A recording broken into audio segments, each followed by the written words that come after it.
Video করতে ইচ্ছা করবে। নমস্কার, আমি অন্তরা দেবনাথ। আমার চ্যানেলের নাম গোবিন্দ দেবনাথ।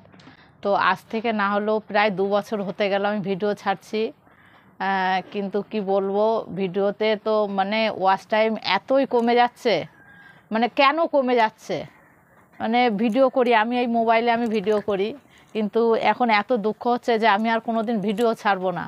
তো অনেক কষ্টে এখন মানে কি করব বুঝে না পেরে ভাবছি যে আমি এই মোবাইলটা ভেঙে ফেলবো নাকি আর কি করব। কেননা আমার ভীষণ ভীষণ কষ্ট হচ্ছে যে আজকে 2 বছর হতে গেল আমি যে মানে চ্যানেলটা যে কেন আমার থেকেও কম যারা তাদের আমি দেখছি যে তাদের মনিটাইজ হয়ে যাচ্ছে, কিন্তু আমার হচ্ছে না। এখন আমি কি করব, এই মোবাইলটা যে আমি ভাঙবো মনও চাচ্ছে না, কিন্তু মোবাইলটা থাকলে আমার ভিডিও করতে ইচ্ছা করবে। তো বন্ধুরা, তোমরা দেখতেই পারলে ইনি বিগত 2 বছর ধরে ইউটিউবে কাজ করে যাচ্ছে, বাট রিসেন্টলি নাকি তার সাবস্ক্রাইবারও কমছে, ভিউজও কমছে, তার সাথে সাথে ওয়াচ টাইমটাই কমে যাচ্ছে। তাই জাস্ট ইমাজিন করো তার মন মানসিকতা কেমন আছে। তার সাথে সাথে তোমাদের আরেকটা জিনিস দেখাই। এই যে একটা ভাই আগের দিন আমাকে SMS করে এই কথা বলছে,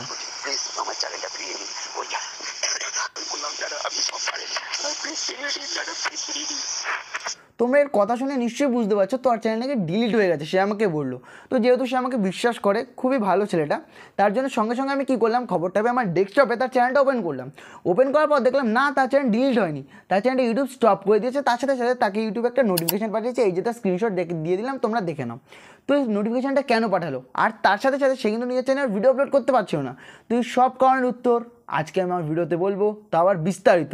তো তার আগে এরকম ইন্টারেস্টিং ভিডিও পেতে হলে আমার চ্যানেলটা সাবস্ক্রাইব করে দাও, আর ভিডিওটা ভালো লাগলে লাইকটা অবশ্যই করবে। তো বন্ধুরা, এবার আমি আজকের ভিডিওতে এমন 3টি কারণ বলতে চলেছি যে 3টি কারণের জন্য চ্যানেলের ভিউজ কমে, ওয়াচ টাইম কমে, সাবস্ক্রাইবার কমে, তার সাথে সাথে মনিটাইজেশনেও প্রবলেম হয়ে থাকে। তো এবার মেইন পয়েন্টে আসা যাক ভিডিওর।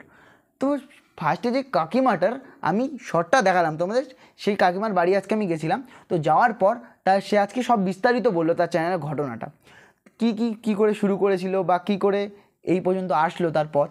তো এবার কাকিমার ভুলটা বলি, কী করেছে, মিক্স কন্টেন্ট করে ফেলেছে। তোমরা অনেকেই এটা করো, কী করো, মিক্স কন্টেন্ট করে ফেলো। কাকিমাটা কী করেছে, কাকিমাটা যখন তখন শর্ট আপলোড করে, ঠিক আছে, যখন তখন লাইভে চলে যায়, আবার যখন তখন হাই গাইজ আবার চলে আসলাম নতুন ভিডিও নিয়ে, ব্লগে চলে আসে। এর ফলে কী হলো, তার মিক্স কন্টেন্ট হয়ে গেলো, তার রিটার্নিং অডিয়েন্স আসছে না। কেন আসছে না, ধরো যে তার ব্লগ ভিডিও দেখে তাকে সাবস্ক্রাইব করেছিল, সে কিন্তু তার শর্ট ভিডিও দেখবে না, তার সে রিলস শর্ট ভিডিও বানায়, সে কিন্তু তার শর্ট ভিডিও নিশ্চয়ই দেখবে না। তার জন্য তার রিটার্নিং অডিয়েন্সটা কমে যাবে, আর ইউটিউব যখন রিটার্নিং অডিয়েন্স আসবে না তখন নিউ অডিয়েন্সও কিন্তু দেবে না, যার ফলে তার চ্যানেলটা বলতে পারে ফ্রি হয়ে যাবে। তো সে কিন্তু তেমন করতো না। এর মেন কারণ কি, একদিন তার পাড়ার এক মহান বৌদি এসে বলল যে তোমরা ইউটিউবে লাইভ বানাও, ইউটিউব তোমাকে লাইভ করতে বলছে, আর তোমাকে বড় ভিডিও বানাও, মানে ব্লগ ভিডিও বানাও, ইউটিউব তোমাকে বলছে। তো তারপর থেকে তারা কি করলো, সব ব্লগ বানানো শুরু করলো, লাইভ করা শুরু করলো, তা আবার প্রতিদিন। যার ফলে কী হলো, তার চ্যানেলটা হয়ে গেলো ফ্রিজ, কনস্ট্রিবিউট হয়ে গেলো, তার চ্যানেল রিটার্নিং অডিয়েন্স আসছে না। তো সেই বৌদিকে আমি বলবো, বৌদি তুমি তো জানো না কিছু, আমি বুঝতে পারলাম তোমার কথা শুনে। তো কারো লাভ করাতে হবে না, কাউকে কোনো হেল্প করতে হবে না, বাট না জেনে শুনে কারো ক্ষতি করবে না। ওকে বৌদি, তুমি যদি ভিডিওটা দেখো, তোমাকে বারবার বলছি, আর তোমাদের অনেকেই বলছি, যে কিছু জানে না তার কথা শুনে তোমরা নিজের চ্যানেলের ক্ষতি নিজেই করো না। বারবার বলছি, যে কিছু জানে না তার কথা শোনারই দরকার নেই। ওকে ব্রো, এবার হ্যাঁ যাক 2 নাম্বার পয়েন্টে, যেই পয়েন্টের জন্য তোমাদের চ্যানেল হয়ে যায় টার্মিনেট বা ডিলিট বলতে পারো। সেটা কি, সেটা হচ্ছে গিয়ে সিম কার্ড অদল বদল। সেটাকে তোমাদের এক্সাম্পল দিয়ে আমি বুঝিয়ে দিচ্ছি। ধরো এই ফোনে তুমি একটা চ্যানেল খুলেছো, সেই চ্যানেলের 2 স্টেপ ভেরিফিকেশান একটা নাম্বারের সাথে করা আছে, এই ফোনের সিম কার্ডের সাথে করা আছে। তো যে কোনো একটা ইনসিডেন্টে তোমার ফোনটা ক্র্যাক হয়ে গেল। এবার তারপর কী করবে, তুমি তো তোমার এই ফোনের সিম কার্ড অন্য ফোনে খুলে লাগাতে পারবে, বাট যখন তুমি চ্যানেলটা অন্য ফোনে নিতে হবে তখন কী হবে, তখন ইউটিউব তোমার এই ফোনে যেই জিমেলটা খোলা ছিল, মানে যেই জিমেলে তোমার চ্যানেলটা খোলা, সেই জিমেলে তোমাকে একটা কোড পাঠাবে, মানে ভেরিফাই কোড পাঠাবে। সেই ভেরিফাই কোডটা তুমি দেখতে পাবে না। কেন দেখতে পাবে না, কারণ এই ফোনে তোমার জিমেল লগ ইন করা আছে, আর এই ফোনটা যেহেতু ক্র্যাক হয়ে গেছে, তখন তুমি কোড না দেখতে পারলে, এখানে কোড না দিলে এই ফোনেও তো লগ ইন হবে না। তো তখন কী হবে, তখন তোমার চ্যানেলটা বলতে পারো ডিলিট করে দেবে ইউটিউব, যার ফলে জানোই কি হয়। তো এর থেকে বাঁচার উপায় কি, একটু পরে বলতে চাই, ভিডিও স্কিপ না করে সম্পূর্ণ দেখো, যখন তখন আমি বলবো কিন্তু বাঁচার উপায়টা।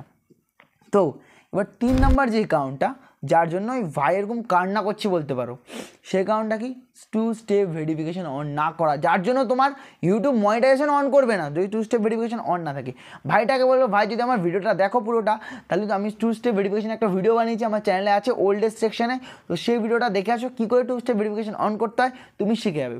এবার 2 স্টেপ ভেরিফিকেশন যদি তুমি অন না করো না, তোমার চ্যানেলটা প্রফেশনাল হয় না, প্লাস কী হয় না, তোমার চ্যানেল ইউটিউব মনিটাইজ করে না।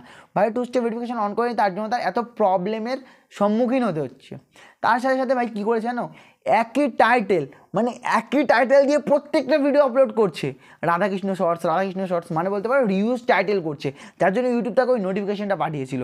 এবং সে কী করেছে, সে তার চ্যানেলে ভিডিও আপলোড করতে পারছে না, সে আমাকে বললো, কারণ একদিনে ইউটিউবে একটা চ্যানেল থেকে ভিডিও আপলোড করার একটা লিমিট থাকে, বাট সে লিমিটটাও ক্রস করে ফেলেছে। একটা ভিডিও আপলোড করলে ভিউজ আসলো না, আবার একটা ভিডিও আপলোড করলো। তো তাদের বলবো, যারা এরকম করে থাকো তারা এরকম করো না, তাহলে কিন্তু তোমার চ্যানেল টার্মিনেট করে দিতে পারে ইউটিউব যখন তখন। এবার বেশি কথা না বাড়িয়ে আমি যে বললাম সিম কার্ড অদল বদল, যার জন্য তোমার চ্যানেলটা ডিলিট হয়ে যেতে পারে, সেটাতে বাঁচার উপায় কী, সেটাতে বাঁচার উপায় রিকভারি জিমেল। এই ফোনটা ভাঙার আগে কী করবে, তুমি এই ফোনে যেই জিমেলের চ্যানেল খোলা আছে সেই জিমেলটা তুমি অন্য ফোনে একটা লগ ইন করে রাখবে, যার ফলে যদি তোমার এই ফোনের সাথে কোনো ইনসিডেন্ট হয়, ওই ফোন দিয়ে তুমি তোমার চ্যানেলটা চালাতে পারবে, তোমার চ্যানেলটাও ডিলিট হবে না। আশা করি আজকে ভিডিওতে বোঝাতে পেরেছি যে রিসেন্টলি সবার ভিউজ কেন কমে আছে। বাই দ্য ওয়ে আরেকটা কথা, এখন সবার ভিউজ ডাউন আছে ইউটিউবে, এটা কারণ ইউটিউব নিজে অ্যালগোরিদম চেঞ্জ করে সবার ভিউজ ডাউন আছে, আর ইউটিউব কাকে ইমপ্রেশন পাঠাবে, সঠিক অডিয়েন্সের কাছে আমাদের ইমপ্রেশন পাঠাতে পারছে না, যার জন্য সবার ভিউজ এখন ডাউন আছে। ইমপ্রেশন পাঠাচ্ছে বাট ভিউজ হচ্ছে না, সবার চ্যানেল এখন এরকম। তো আশা করি আজকে ভিডিওতে বোঝাতে পেরেছি যে রিসেন্টলি সবার ভিউজ, সাবস্ক্রাইবার, ওয়াচ টাইম কেন কমে যাচ্ছে। আর তাও যদি বুঝতে কথা বিন্দুমাত্র অসুবিধা থাকে আমাকে কমেন্ট বক্সে কমেন্ট করে জানাতে পারো। বাই দ্য ওয়ে, যদি ভিডিওটা ভালো লাগে তাহলে লাইক তো অবশ্যই করবে, আর